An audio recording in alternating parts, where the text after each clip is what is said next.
All right, let's get started, man.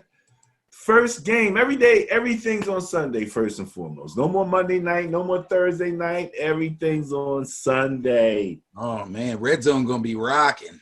Red Zone's going to be rocking on Sunday. I think I got the schedule here. So let's see, we don't get to a 4 o'clock game. Looks almost like split. 1, 2, 3, 4, 5, 6, 7, 8. Is that 8 4 o'clock games?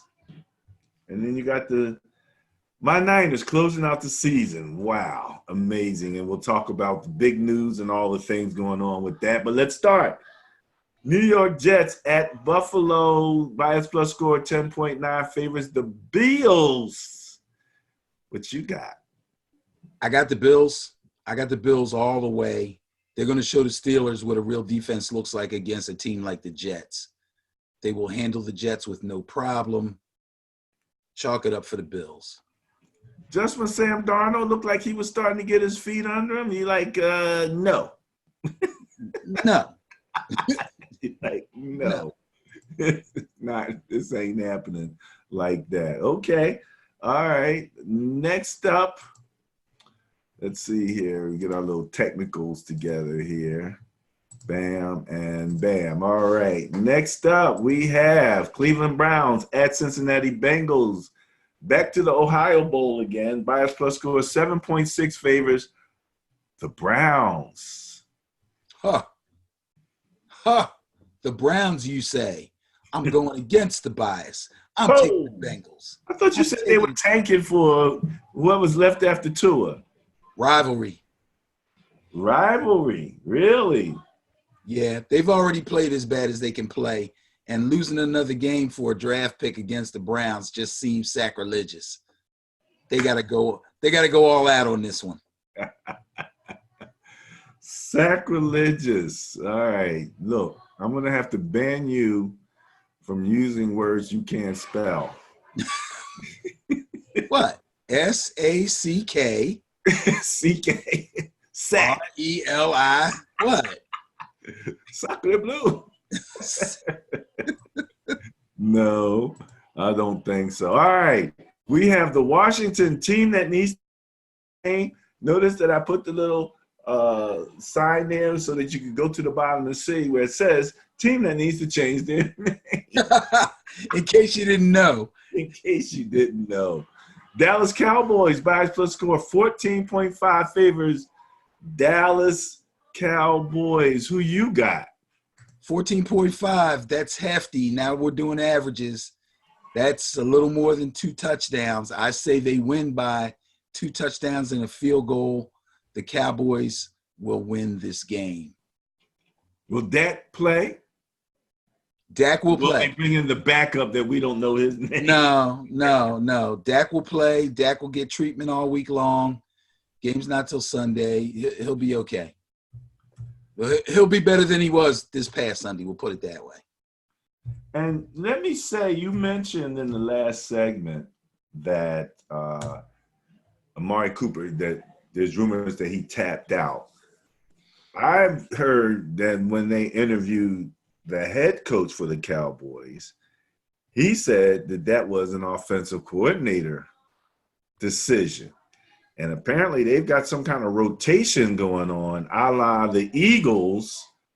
And at one point I guess they had sent Amari on a number of fly patterns and they were like trying to give him a quick blow, you know. Okay. But the same thing happened with Zeke when they were in like 3rd and short situations and he's not in there. I mean, even if you're not going to run it, just have him in there for the fake of it. You know, didn't we learn anything from the Denver Broncos in the Super Bowl when TD had the migraine headache? Right. He said he couldn't see. Couldn't even see. But he's like, if you're not in there, they're not going to buy the fake. Didn't we learn anything? You learned something. I learned something. But evidently, the Cowboys coaching staff did not learn anything. Oh, my goodness. This is a play you got to have if you have any expectations of winning this game. And to have a short yardage situation without Zeke or a fourth down, and I must have this first down, and you don't have Amari Cooper on the field. I don't care if you run him off and throw the ball to Jason Witten. He's got to be out there. First off, it's Zeke, right? So in the Madden world, I can tell you that if I'm playing someone and they're playing with the Cowboys, they're going to run Zeke right at me. Yep. And then hurry right back up to the line of scrimmage and possibly run him right back at me again. Yeah. 3rd and 2. Because if you're going to get at least a yard with Zeke, unless your line gets really just loses that battle. Some guys just don't go backwards. He just doesn't go backwards. And he's a tunneler. He'll tunnel underneath everybody and get those yards, man. But then again, you can come, if you got the 2 plays called, you can come back and fake the handoff and probably roll out and there's absolutely nobody in the flat because they'll all be right back there on Zeke. So, this is the stuff that the deception and the use of fourth down that the Ravens are using, that some of these other coaches are going to have to really begin to understand. It's, turning into a Madden game out there, man. You better be ready for it, All right, what do we have up next here? Packers, Lions, bias plus score 9.7 favors the Packers over the Lions. I think the Lions are kind of stick a fork in them. What do you think? I agree. Stick a fork in them. That 9.7 is not going to be indicative of how this game goes. This may be a game, and I think the Packers maybe could use the win for home field or something. They locked up the division, I'm pretty sure, with that last win. So it's possible that if they get ahead, Aaron Rodgers and Aaron Jones may get pulled. But that would only bother fantasy people probably. Real life, they should be good to go. I don't think they'll have any trouble handling the Lions. All right, so you're going with the bias on that one? Yes, sir. All right. Next up, I'm stinking Chargers at Kansas City Chiefs. Bias plus score of 10.4 favors the Chiefs. That's a little over a touchdown, about a touchdown and a field goal right there. Good 10 points on average. They're beating everybody by. What do you think? Chiefs are at home. The weather will probably be bad, cold at least. The Chargers have basically no life left in them. This should be an easy win for the Chiefs. They should be able to rest a few people too by the end of the third quarter. Okay, going with the bias on that one. Not a problem. Next up, we have, we're moving right along here, the Chicago Bears at Minnesota Vikings. The Bears are going to go into Viking land with a bias plus of 9.4 favoring those Vikings. And as long as it's not on Monday night, it looks like the Vikings might be viable squad. Poor Kirk Cousins. It's always something, man. This guy hasn't won on a Monday night, and now they're putting that on the Vikings. Oh, yeah, won on the night. Stop. Let him live. I mean, excuse me. The Bears are pretty much stick a fork in them territory also, and the Vikings really need this game. So if they're going to have any chance of keeping pace with the Packers and maybe improving their seed or getting a home game or whatever it is that they're fighting for, they got to win this game, and this is a very winnable game for them. Let me mention just real quick, if you hear noise in the background, this is Christmas, and there are people here making noise. That's okay. It's Christmas. All right, what's up next? Let me see here. I don't think I had it. Did I check it? Oh, I didn't set it up. Let's set it up right here. Let's get it done, and we will move into the next game on the Bias Plus report. Whoa, this is a tough one. Dude, but some of the strangest things have happened in the game with the Dolphins and the Patriots. Again, division, The logic can go out the window. The bias plus score of 28.2 favors the Patriots. I mean, that's definitely the biggest bias of the weekend. And the Dolphins are not going to lay down. They're just not going to do it. No, they're not. They're not. Their coach is not going to let them lay down. I don't think they want to lay down. I think Fitzpatrick is going to take the challenge, and he's going to talk up the offense. And I think the defense is just going to go balls out, as they say. I mean, let's face it. There's no dynamic pass receivers on the Patriots team except for Edelman. So they're going to go in there feeling pretty good. But it will be in New England, and the weather will be bad. So that won't be a good thing for the Dolphins. But if they go all out and they turn this into like a real game, and it's close, or they're riding a little bit of a lead, it's possible that Brady and a couple of people come out of the game. I mean, if they're still in contention late into the third, early into the fourth quarter, it's possible that the Patriots give them this game. But I'm going to pick the Patriots because I have to. They're the far better team. They may rest people and they may not, but I'm going to go with the Patriots. You're right. This is a scary game. Strange things have happened in this game. Look, it could only be stranger if it was being played on Halloween, man. That's about it. All right, here you go, Ben. What are you going to do? Is your team going to be the ultimate spoiler in the NFC with the Philadelphia Eagles being favored with a bias plus score of 7.8? That's a little over a touchdown. And they need to win this. Wait, do the Eagles kind of have a spot, right? The only question with them is seeding, right? Can they afford to lose this game at all? I believe that if they win, they are in.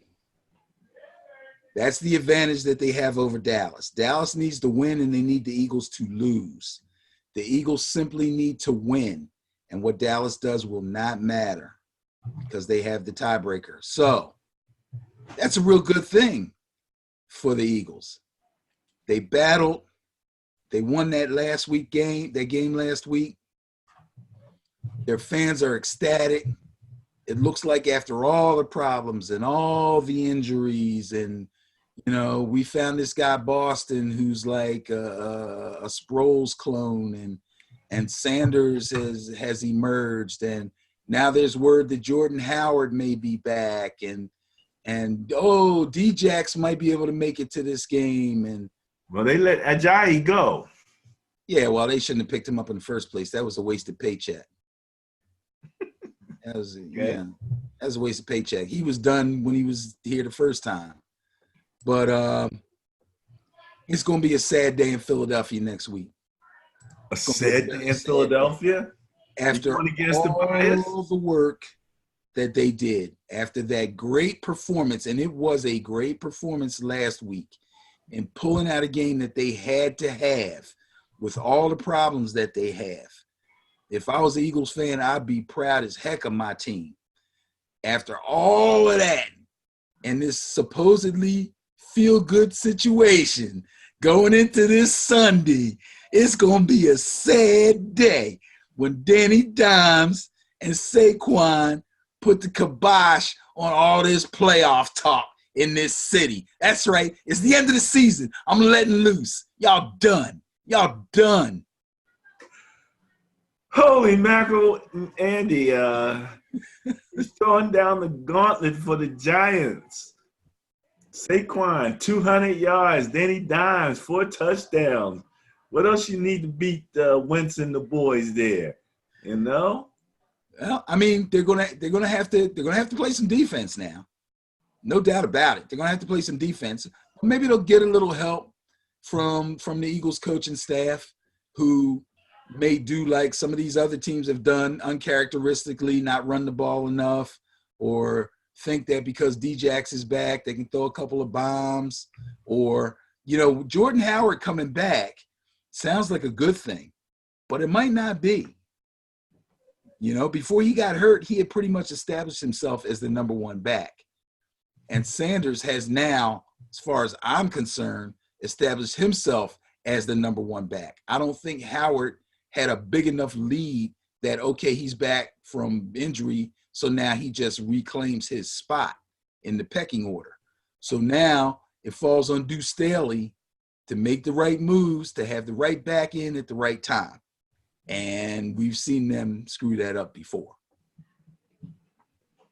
Well, the bias plus at 1 touchdown isn't big, so you know. Not at all. Not at all. Some viability to what you're talking about there. You know, there might be some viability to that. All right, so you're going against the bias, going with the G-men, going with his boys. He's standing up tall.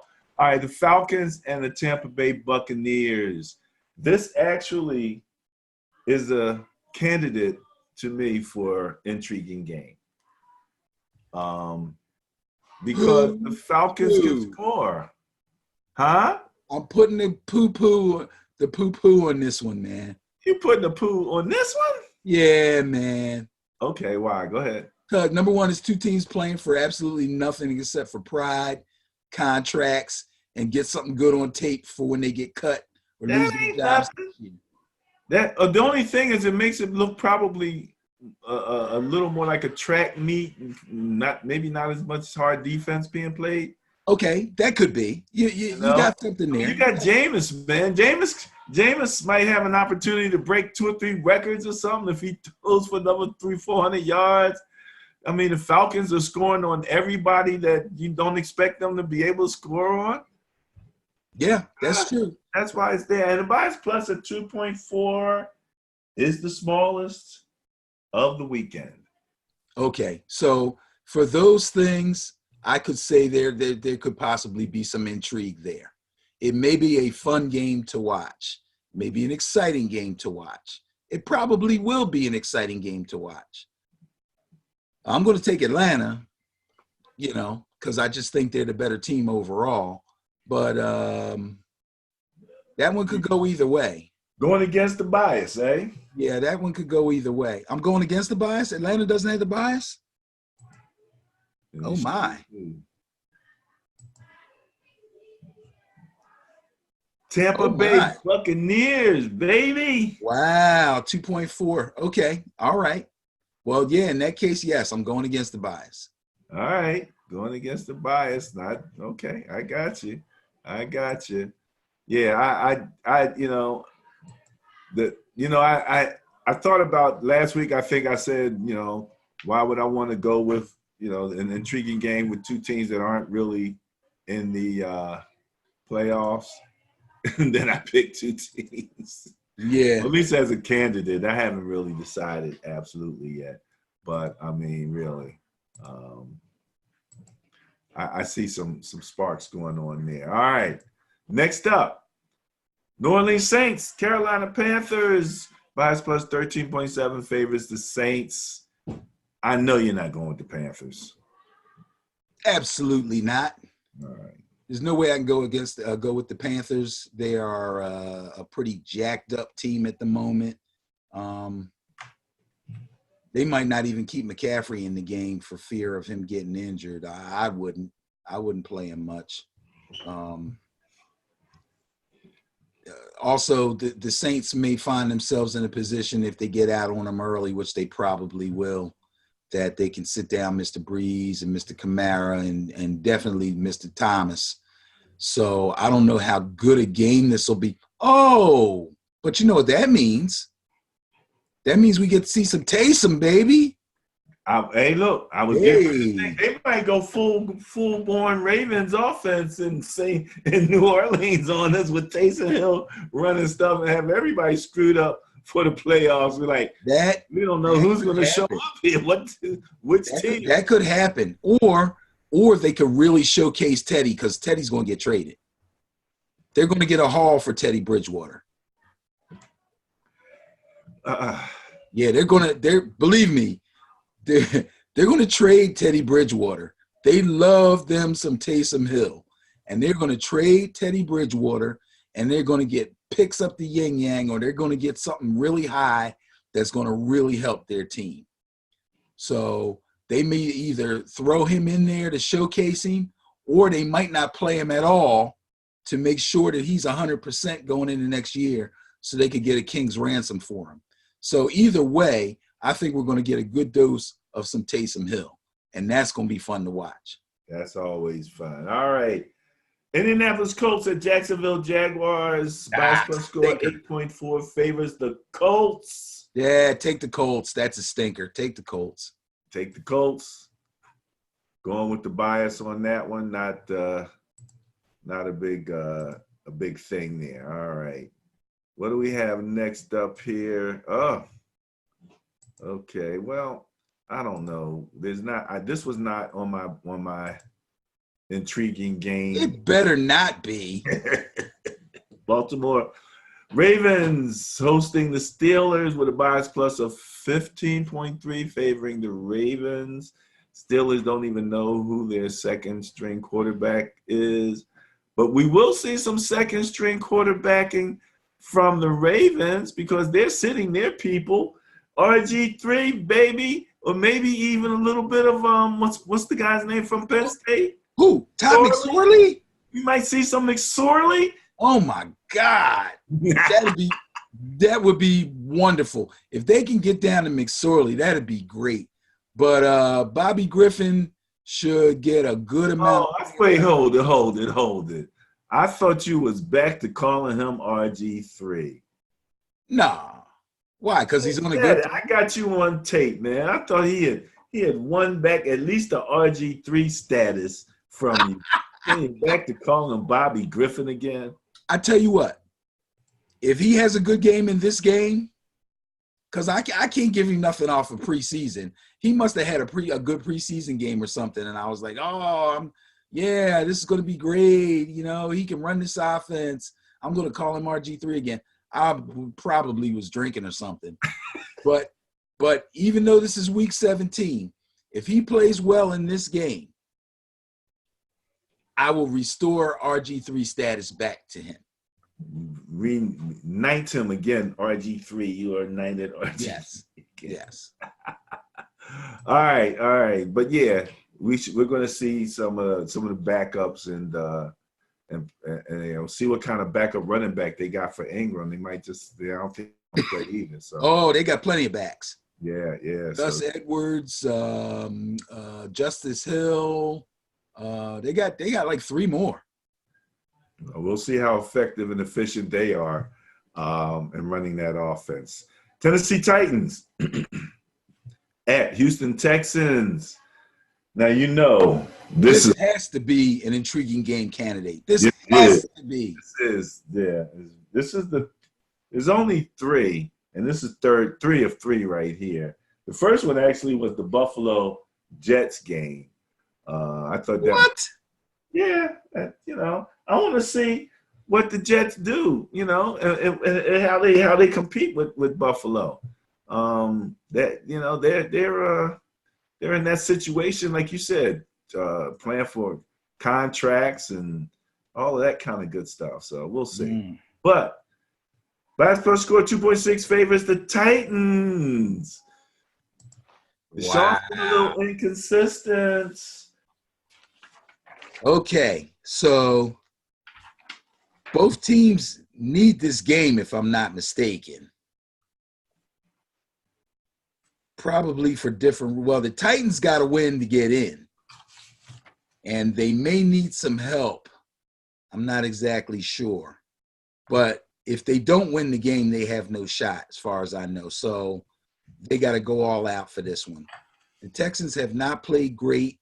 It seems like when Will Fuller doesn't play, Deshaun has a little trouble. And he can't just lean on Hopkins like that. I mean, if he throws the ball to Hopkins like 12, 14 times, that's a lot of targets for one guy. Not saying he hasn't ever done that before or that might not be a good idea. But, I mean, let's face it, everybody doubles him. So they're not going to make it easy for him. And the Titans defense is fairly high, I don't want to say highly ranked, but they're in the upper echelon.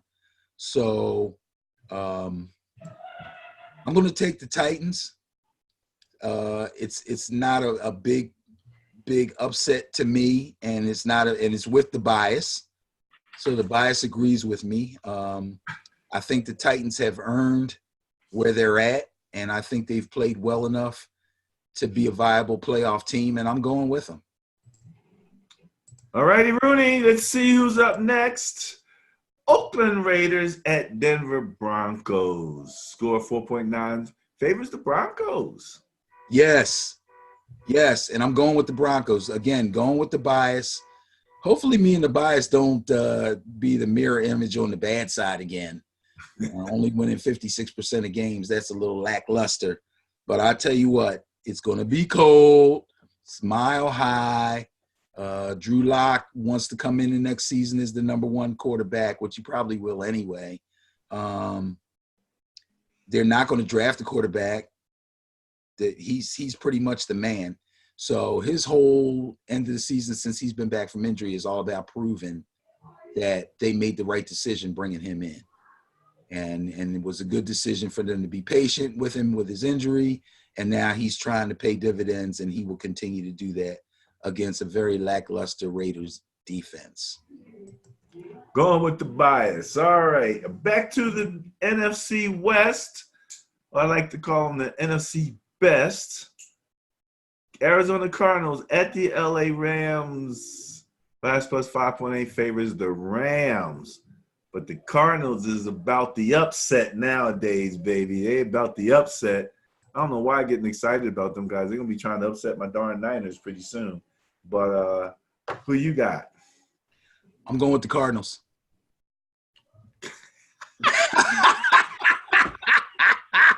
Okay. You buying that whole upset thing. Eh? I'm going with the Cardinals. Now, I would like to put a little caveat on that, but I'm not going to.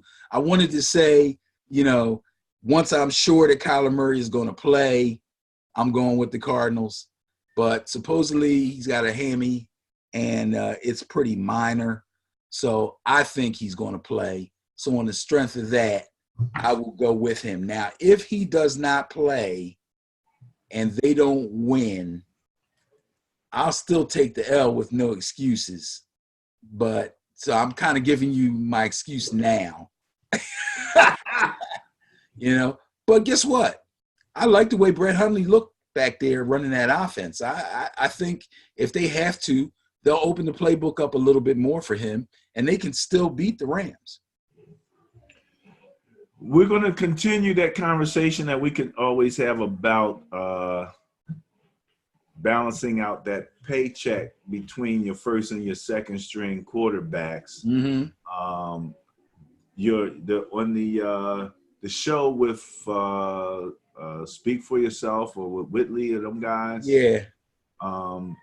Big conversation about the contract, the kind of money that's being paid to quarterbacks today. One argument was like, well, that's what the position gets now, and the other argument was like, these guys are not playing like franchise quarterbacks, but they're getting franchise quarterback money. And there's only a handful of real franchise quarterbacks if you're talking about top-notch quarterback, depending on how you define franchise. I mean, if he's your quarterback of your franchise, then he's in effect a franchise quarterback. But, if you expect that he's the quarterback, one of the guys, I was watching some college stuff, they were talking football, and the one coach said that when Bucky Brooks, I think, is who it was. Okay. Talking about evaluating talent. He's like, you look when you want to see if is this the guy that's like the truck that can carry the team, or is this the guy that's on the truck and he needs the team to kind of carry him, that type of thing. But long story short, you look at the Steelers situation with their backup quarterbacks, and even with the Saints and Taysom Hill, I don't think the Saints want Taysom Hill to be the backup. I think they like him as Agent X, with having that backup. So, I hear what you're saying about Teddy, I don't know if I'm quite buying that though. I think that the Saints, knowing that Drew Brees is how old he is, and if they're going to move forward, they're going to move forward with they're going to want Teddy and Taysom if Drew Brees is not there. So that combination, I think, is a winning combination because you can run any of those types of offenses, and I do believe that emulation is happening with the options. So there we go with that. All right, where were we here? Let's see. Oh my goodness. Yes. Yes, yes, yes. And the only reason this one is not an intriguing game candidate is because it's your team. Is because it's my team, the San Francisco, my beloved 49ers, that going into Seattle, much less. Seattle's not coming to Levi Stadium. We got to go in there. 9.6 favors my Niners. Again, we've been giving up a lot of points. When I looked at the last 3 weeks in terms of points against, we are literally 31st, giving up 35.3 average points per game over the last 3 weeks. The big news is they're bringing back beast mode and precise, which I actually am a little more thinking about. If I remember, precise was faster. I think Precise is running guy. Huh? Precise is hurt. So they're not going to bring him? No, they brought back Turbin. Again, another guy who had a little more speed, I think, than Beast Mode. Right, a former Seahawk who was a little bit on the speedier side, yes. Now that's their new 1-2 punch. I don't know what those guys got in the tank. Neither one of them has played for at least a year.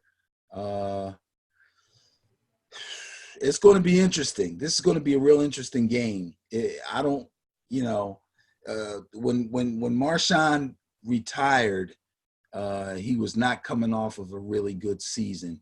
He showed some flashes, but he really couldn't get going. And I don't know. I guess it was a combination of him, losing a step and the Raiders' offensive line not being able to really open up holes. But it'll be interesting to watch. I can't wait. I want to see him run somebody over at least 1 or 2 times. I think everybody does. Yeah. Let me first say, again, I play the franchise schedule, so I had to play this game against the Seahawks. I didn't have to worry about beast mode because within the franchise world, he wasn't a part of all of that. And I think I told you that I switched playbooks in the middle of the season and went over to the Ravens playbook.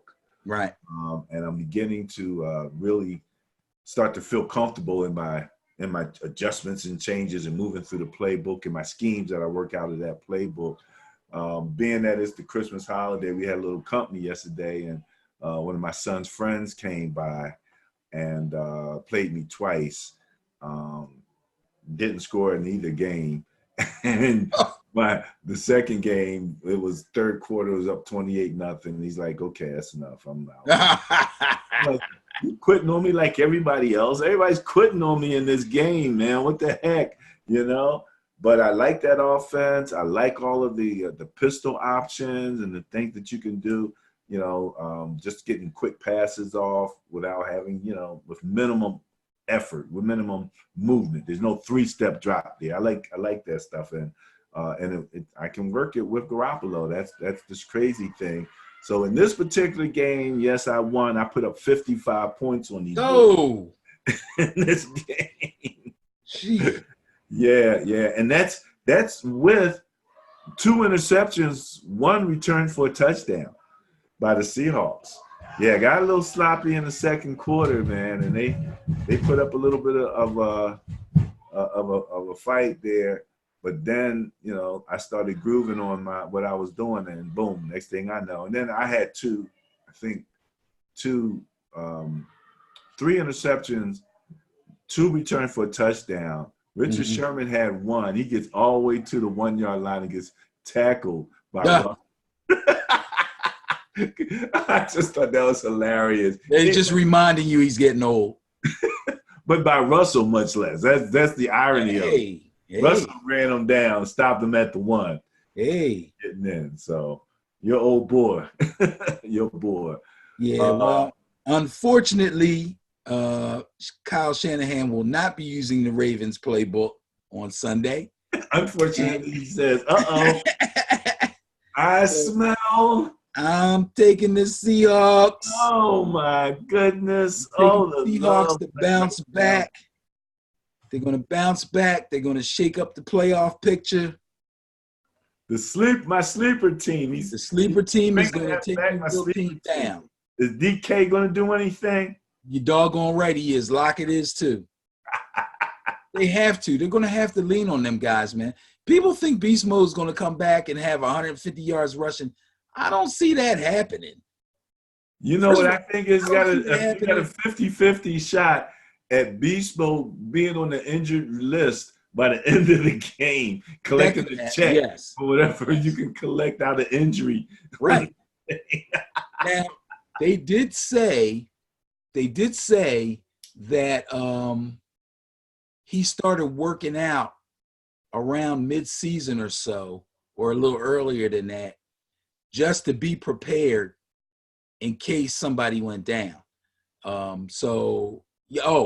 It was when Rashad Penny got hurt and was out for the season. He's like, oh, they might need a backup for Carson. Let me start getting myself together just in case they call. And then when Carson went down, I know he was like, oh, where's my phone? Where's my phone? So he got the call. But again, getting in conditioning and, they showed him working out and some guy was punching him in the ribs and in the stomach. And that ain't His playing football. trainer beat Yeah, the heck out of him. That was part of his prep. but that's not football. That ain't Joey Bosa coming. Yeah, that, that's that a ain't whole. Eric Armstead. Those Yeah, are he's not going to like it if they. this is not the game that you want to come out of a short-term retirement. No, not at all. You want We to come got out dogs against on the the other side. Raiders or somebody, get your feet wet a little bit. You would hope, yeah, a little bit. Right. But you're still going with the Seahawks, though. I'm going with the Seahawks. Shame on you. Hey, look, I'm going with the Seahawks. I trust Russell. All right. I have to say, I don't know if there's a sense of pride that I can take in being the final game of the 2019 season. And that's the game that they chose. Sunday night, no Monday night football, Sunday night, last game of the 2019 season. I think it's going to be a heck of a game also because, again, you just have Russell. He's just really good, and he's going to pull that train a little bit. He's going to create, and he's going to be doing the things. And we struggle with those mobile quarterbacks. Keep your eye on Bosa, and because he bites on fakes really hard. Yeah. And they tried that they ran a lot of that type of stuff with the Rams very successfully for the first 2 or 3 quarters. It took us a minute to go, duh, we can't bite on that fake every time he rolls right because he's going to turn around, throw it back left. So, that's the thing. And with the running game, with proper use of Kittle, especially in turnover down situations, you should be able to target him, completing those third downs, keeping Russell on the sideline. And I think if we can do those things, the bias plus will hold. But the intriguing game of the week.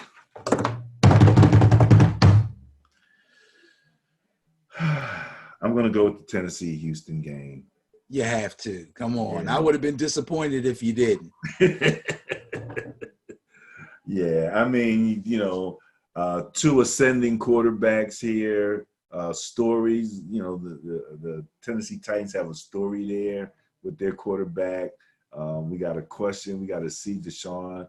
You got, hopefully not so much the magician as much as a little more of a point guard and, running that offense efficiently and getting rid of the ball, not holding on to it too long, those types of things. So we'll see who comes through there. So That's going to be the intriguing game of the week. That means I got to get started because that's where my blog will be at the Sterling Net Point Power Rankings. All right, Ben and Barry, we're finished with the segment on the Bias Plus report for Week 17 of the 2019 NFL season.